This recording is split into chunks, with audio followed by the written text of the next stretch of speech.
Assalamualaikum warahmatullahi wabarakatuh. Perkenalkan, nama saya Widya Angelika dari kelas SI 401. Saat ini saya akan mempresentasikan tugas UTS dari mata kuliah Business Intelligence. Sebelumnya, kami ucapkan terima kasih kepada Bapak Ihwani Saputra, MKOM, selaku dosen pengampu pada mata kuliah ini. Di sini saya berada bersama dengan teman-teman saya yang lain, yaitu ada Melati Indriani, Nadine Tiara, dan Cynthia Widyastuti.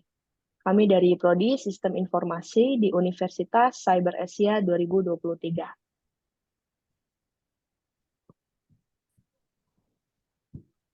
Di presentasi ini, kami akan menggunakan dua jurnal.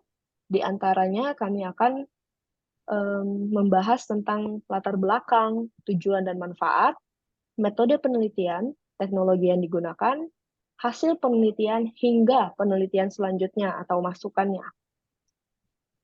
Untuk slide ini akan dilanjutkan oleh Kak Nadine Tiara. Silahkan, Kak. Terima kasih Saudari Widya Angelika atas pembukanya. Saya akan menjelaskan jurnal pertama yang akan kami review. Jurnal pertama ini berjudul Perancangan Sistem Bisnis Intelligence pada Palang Merah Indonesia Daerah Sulawesi Utara. Nama penulis jurnal ini adalah Stralen Pratasik. Tahun penerbitnya yaitu 2019, PISSN yaitu 2621 0991 dan EISSN adalah 2621 1009. Volume dan halamannya, volume 2, nomor 2, halaman 199 sampai 209. Latar belakang. Penelitian ini dilakukan karena Palang Merah Indonesia daerah Sulawesi Utara menghadapi masalah dalam proses pengambilan keputusan dalam menentukan rencana strategis terkait kegiatan transfusi darah. Oleh karena itu, penulis merancang sebuah sistem bisnis intelligence dan data warehouse untuk memfasilitasi pihak Palang Merah Indonesia daerah Sulawesi Utara dalam proses pengambilan keputusan. Tujuan dan manfaat dari penelitian ini. Yang pertama, tujuan dari penelitian ini adalah untuk merancang sebuah sistem bisnis intelijen dan data warehouse yang dapat membantu pihak Palang Merah Indonesia daerah Sulawesi Utara dalam mengambil keputusan strategis terkait kegiatan transfusi darah. Sedangkan manfaat dari implementasi sistem tersebut adalah memudahkan pihak manajemen PMI daerah Sulawesi Utara dalam memperoleh informasi yang relevan, meningkatkan kualitas kerja, serta membantu mencapai visi dan misi PMI dari daerah Sulawesi Utara.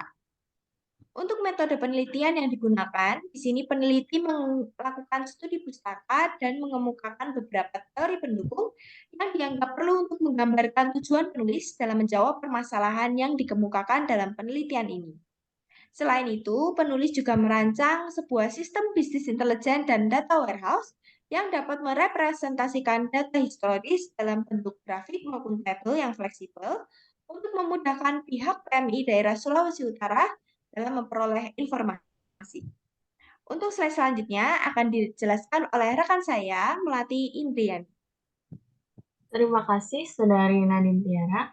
Selanjutnya, teknologi yang digunakan dalam merancang sebuah sistem bisnis intelligence dan data warehouse bertujuan untuk memfasilitasi pihak Palang Merah Indonesia daerah Sulawesi Utara dalam proses pengambilan keputusan strategis terkait kegiatan transfusi darah.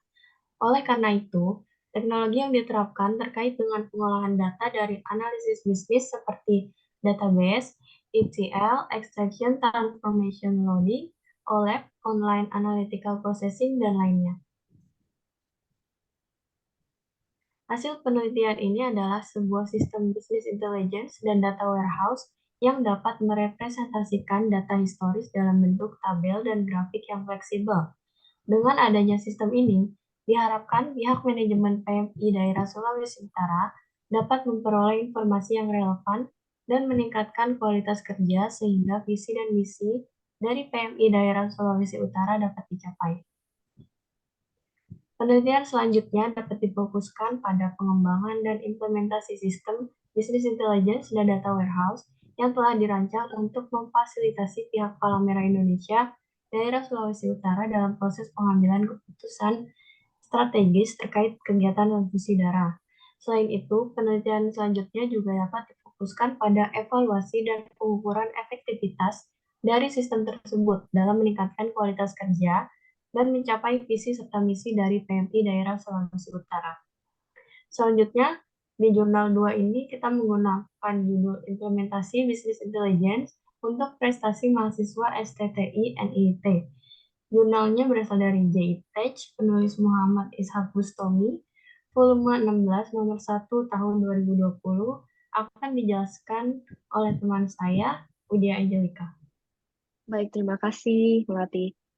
Pada latar belakang dari jurnal ini, kami mengambil kesimpulan bahwa pertumbuhan jumlah sekolah tinggi atau Universitas Informasi Teknologi di Indonesia meningkat sangat signifikan dalam meningkatkan dan menjaga konsistensi daya saing terhadap sekolah tinggi atau Universitas Informasi Teknologi lainnya, diperlukan peningkatan mutu mahasiswa dengan data yang ada dan menggunakan konsep BI untuk meningkatkan mutu tersebut dengan cara memberikan penghargaan berupa beasiswa prestasi akademik maupun non-akademik kepada mahasiswa.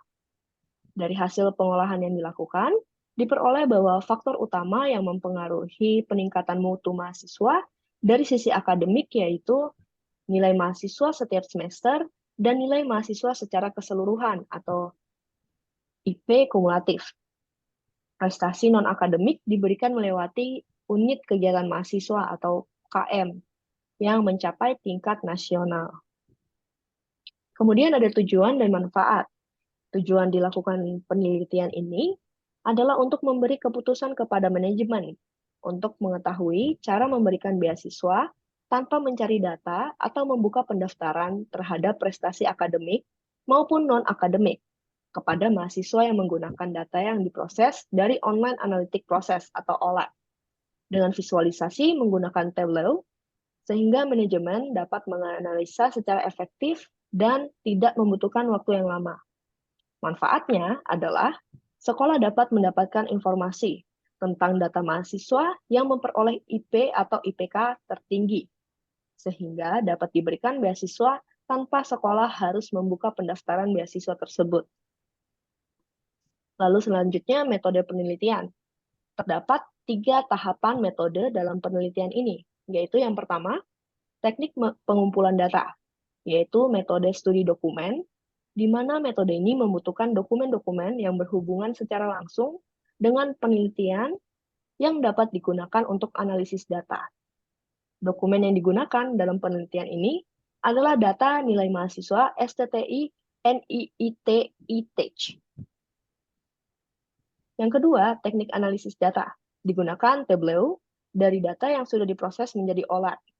Dianalisa untuk menghasilkan keputusan berupa prestasi yang dapat didapatkan mahasiswa. Dan yang terakhir ada studi literatur, yaitu metode yang digunakan dengan cara mengumpulkan data-data atau sumber-sumber yang berhubungan dengan topik yang diangkat dalam penelitian ini. Selanjutnya, saya serahkan kepada teman saya, Cynthia Widya Astuti. Terima kasih. Baik, terima kasih Kak Widya. Untuk teknologi yang digunakan, penelitian ini menggunakan teknik OLAP, yaitu perangkat teknologi dengan menggunakan visualisasi multidimensi sejumlah data untuk menyajikan akses lebih cepat guna mempercepat analisis data. Dalam permodelan data OLAP, informasi divisualisasikan secara konseptual seperti kubus yang terdapat kategori deskriptif, dimension, dan nilai kuantitatif atau measure. Hasil penelitian serta pembahasan dari hasil penelitian ini adalah yang pertama ada langkah pengolahan data. Pada aplikasi ini data dimasukkan untuk olah pada Tableau, menghasilkan data OLAP untuk mencari hasil grade dan mata kuliah mahasiswa. Yang kedua ada proses eksekusi data. Proses eksekusi data menggunakan Tableau desktop. Yang ketiga ada hasil proses data. Hasil dari proses ini menjadi grafik atau tabel dan akan terlihat 10 tertinggi nilai mahasiswa. Berikutnya penelitian selanjutnya. Yang pertama analisis data mahasiswa, penelitian Penelitian dapat difokuskan pada pengumpulan dan analisis data untuk mahasiswa mengidentifikasi faktor-faktor yang berkontribusi terhadap prestasi akademik mereka. Data yang relevan dapat mencakup riwayat akademik, partisipasi dalam kegiatan ekstrakurikuler, dukungan akademik yang diberikan oleh institusi, dan karakteristik pribadi seperti latar belakang pendidikan, motivasi, dan keterlibatan mahasiswa. Selanjutnya, pengembangan sistem BI. Penelitian dapat mengarahkan pada pengembangan sistem BI khusus yang dapat membantu dalam memantau dan menganalisis data mahasiswa. Sistem ini harus memiliki kemampuan untuk mengumpulkan, menyimpan, dan menganalisis data dengan menggunakan alat-alat BI seperti pengolahan data, visualisasi, dan algoritma analisis yang tepat. Berdasarkan keseluruhan hasil penelitian yang telah dilakukan, dapat diperoleh kesimpulan sebagai berikut. Yang pertama, nilai IPK tertinggi dari 10 yang terbaik adalah 3,98 dengan detail grade. Setiap mata kuliah yang mahasiswa ambil adalah A hingga B+. Nilai terendah dari 10 mahasiswa terbaik adalah 3,69 dengan detail nilai setiap mata kuliah yang diambil oleh mahasiswa rata-rata pada grade A sampai B. Yang kedua, nilai tertinggi dari 10 mahasiswa terbaik adalah 4,00 dengan detail nilai mata kuliah yang diambil mahasiswa adalah A. Nilai terendah dari 10 mahasiswa terbaik adalah 3,20 dengan detail nilai setiap mata kuliah yang diambil oleh mahasiswa rata-rata pada grade A sampai D. Yang ketiga, proses eksekusi data untuk menampilkan grafik dapat dilakukan dengan membuat new worksheet dan drag file yang diinginkan. Kemudian untuk output sendiri bisa dilihat dalam dashboard tersebut. Terdapat value yang memudahkan kita dalam mengambil keputusan.